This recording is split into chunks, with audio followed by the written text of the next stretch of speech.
It's mid-May, the sun is out, and your portfolio better start sweating because summer isn't gonna pay for itself. Look, I've checked the math. Ice cream truck inflation is real. Festival tickets, a spiritually necessary. New sunglasses after sitting on last year's pair, recurring expense. So naturally, I turned to my dependable slow and steady dividend plays, only to discover that bonds are back and they're getting all the attention.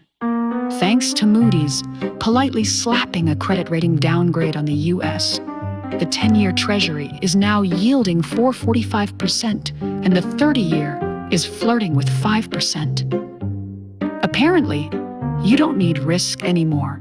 You just need patience and a Treasury Direct account. So what happens to my sweet, dependable, dividend-paying stocks?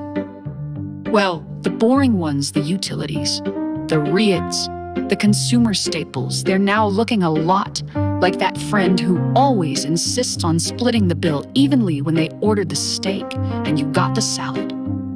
But all is not lost, because if there's one thing Wall Street loves more than dividend yield, it's dividend growth.